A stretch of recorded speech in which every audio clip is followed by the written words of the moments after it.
กับสบายดีพ่อแม่พี่น้องมื้อนี้มาพบกับบ่าวแหล่เช่นเก่าเช่นเดิมพ่อแม่พี่น้องมานาพ่อบ่ายพ่อใหญ่ก่อนคือเก่าพ่อแม่พี่น้องอ๋อโตมื้อนี้เนาะเพิ่นเฮ็ดจังได๋มื้อนี้โอ้ปูนบักหลายชอบหนึงปา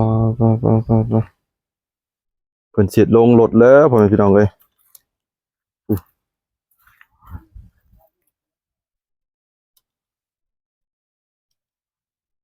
อู้ตั้งเสาแล้วตั้งเสาแล้วพ่อแม่พี่น้องนี่คอกรถไปแล้วนี่เซิงอยู่บ่แลสิพาให้เบิ่งก่อนบ่เซิงบันไดพ่อแม่พี่น้องเซิงอยู่บ่เรือจังไดเบิกซอยบ่แลนี่เซิงอยู่เนาะพ่อแม่พี่น้องเนาะสามเสาพ่อแม่พี่น้องพอดีหลมรถแล้วได้นี่เนาะอ๋อเฮือนโอ้ไฟเด้นะเฮ็ดหยังแม่ใหญ่เฮ็ดหยังมีไข่มดแดงบ่ได้อยู่บ่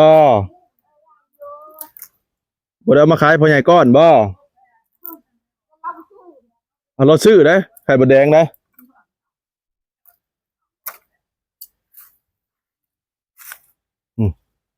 ก่อนดินบล็อกเพิ่นป้าพ่อใหญ่เนาะเฮ็ดอีหลีแล้วพ่อใหญ่เนี่ยจะค่าจ้างเท่าไหร่เนาะพ่อพี่น้องเอ้ยโอ้ไม้ก็เต็มอยู่นี่พ่อแม่พี่น้องเพิ่นสิเอามาทางนี้เลยรถใหญ่เพิ่นสิมางตัวนี้ออกสิเอารถเข้ามาเลยเพิ่นว่า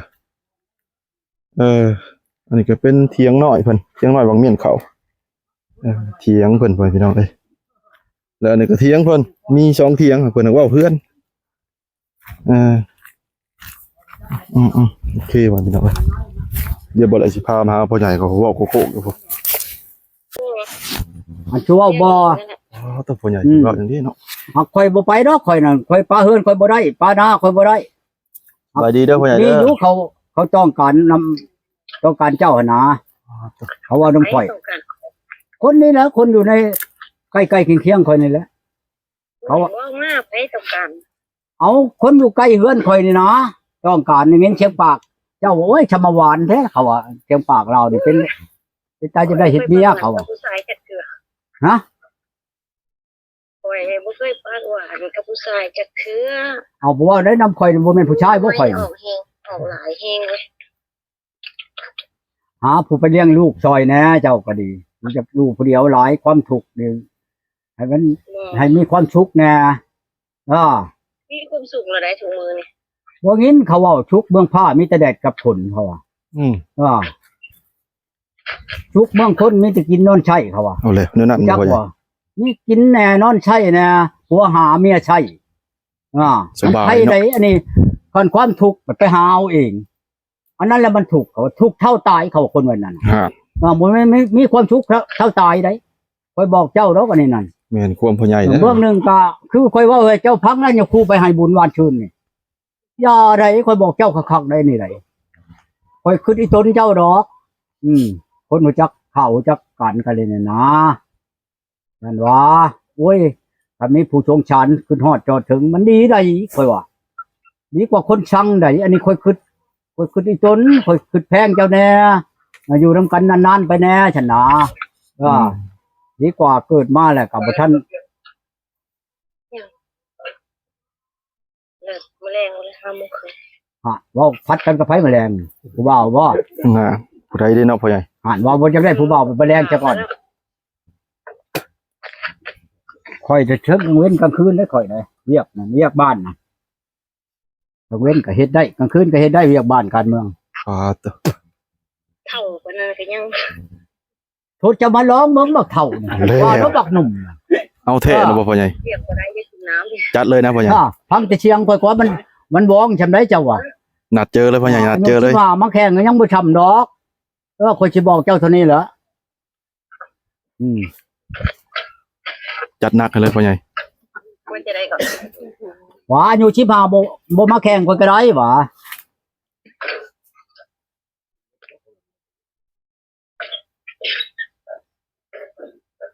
ยังไงตับเข้าวันนี้นะฮะข้าวสารเอาไปใส่ดิบอกเดี๋ยวถามข่อย เอาฉันก็ไปมากิน เขาเอาไปใช้เขานะเอาประเทศเวียดอยู่นี่ว่ะน้ำหูมี ผู้สาวบ่พ่อใหญ่ ตัวนี้เด้อโชคดี เอาชาผัวนั่นเอาชาผัวนั่นจักหน่อยแห้งได้ตายได้ปานนั่นบ่พ่อใหญ่ เอาแล้ว วางเลย ข่อยบ่เห็นว่าข่อยว่า วางเลยนะ ยาคูอันไปอันนั้นไปให้บุญวานชื่นนี่นะข่อยถามว่าไปใช้ยาเอาไปนี่นะไป อันช่วงชะการไม่ออกบ้านนี่นะว่าฉันเราเป็นหยังเอาผัวป้าได้ชามปีเลยตายเลยเด้อว่าฉันไปกวดว่าหูตันเอาแล้วไปกวดไปใช้ยาเนาะเอาอยู่ห้องหมอไปแล้วเหี่ยวก็บอกขี่ก็บอกขี่นอกอยู่เหี่ยวบอก เอาแล้วสิเป็นอันนั้นเนาะพ่อใหญ่ ตายเลยได้หวานนี่ บ่มีแนวแย่บ่พ่อใหญ่บ่ เอาแล้วจังบ่ช่างเว้าคอยก็สิหาเปล่าเฮาบอกแล้วมันยิงแถวนี้ก็หลายเด้อผู้ไม่ห่างใหม่ๆน่ะบอกเด้อพ่อเด้อเพิ่นว่าในใดก็ตายดีได้ว่าฉันน่ะไปชง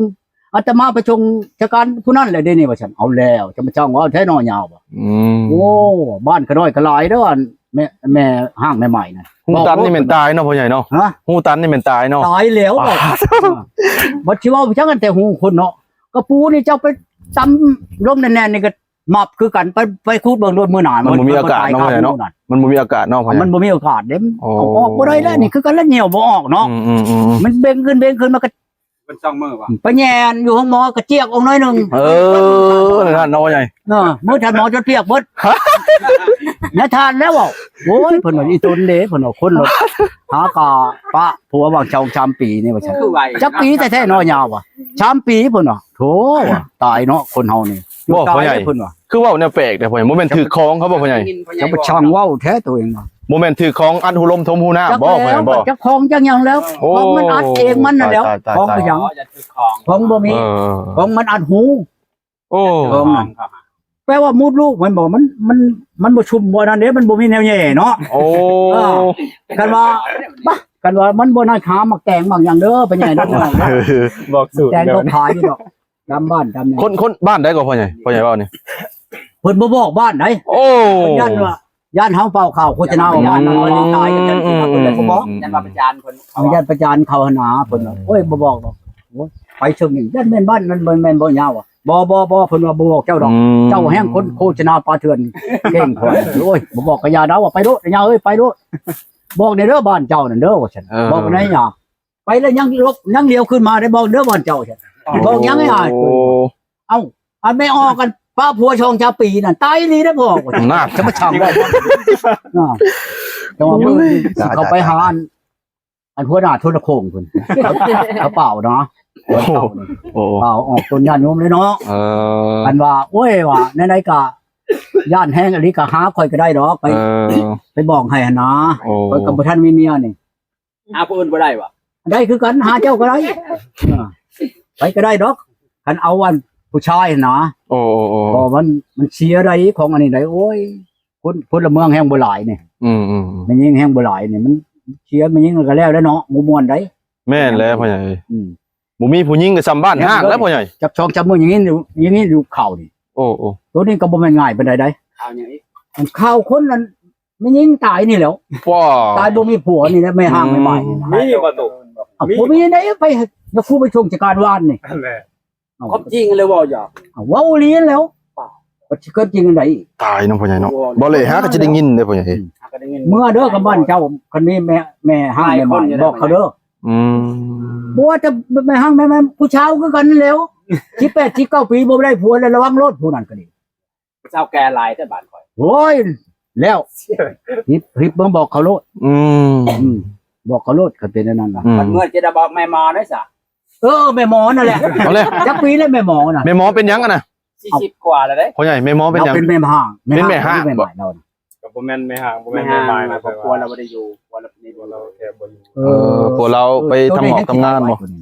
ได้ไปยังจะเข้า10ปีแล้วได้ โอ้ เราก็ยังบ่ได้เป็นหยังเราสมบูรณ์ได้ บ่คันเฮิงนั่นตำกันนั่นเพิ่นว่าเพิ่งข่าวมานั่นมึงเจ้าบ่ได้พังข่าวบ่ บ่ ค่อยพังข่าวนี่ ข้าวอยู่ เพิ่นว่า ช่องไหน กันว่า10ปีนั่นก็ยังพออยู่ได้อยู่พอ11 12เลยระวังรถ ว้า มัน ตัว เกิดใช่เองเลยได อันนี้ในโลกนี่ มั มัน นตัว ลูกตัวนี้น่ะมันเกิดออกมาจากบุญลูกหั่นไหน มันมาตันเองโลดไหน มันเป็นบางคนว่าเป็นไง บาดถูกนี่ได้หาก็เกิดวันชื่นนี่ตัวนี้น่ะ โอ้ อย่างนี้ดูค่อยมาว่าค่อยไปหางัวไอ้นายนั่นวันเนี่ยว่าออกเนี่ยบอกระวังค่อยว่าค่อยเฮาบ่ปากดอกเป็นไงว่าสิไปห้องหมอปืนนี่เป็นหยังเนี่ยบ่ออก โลดคือจะว่าได้เฮาบ่เว้าคันว่าเว้าบัดยันเขาตกใจนะข่อยเห็นแล้วผู้นั้นตายผู้นี้ตายอยู่บ้านนั้นบัดนี้เขาบ่สิตกใจหรือย่าให้มันพ่อแน่มันพูดผู้ป้าผัวบ่เอานั่นเพิ่นหาเลือกให้เพิ่นหาเลือกโลดบัดนี้บ่แม่นข่อยอยากได้ดอกข่อยก็เลือกเอาคือกัน เนาะพ่อใหญ่ไม่ห่างไม่หมายแสดงว่าเสี่ยงเนาะเขาบ่มีผัวต่อเนาะ เด้ โอ้ มันเคยแล้ว โอ้โอ้ คนใหญ่วอลต่อไปเนี่ยไม่ห่างบ่ไม้จะบ่มีแล้วก็ว่าเขาจะบ่ยอมปะผัวกินยาบ้าจังได๋เขาก็บ่ปะเนาะเขาอยากตาย บ่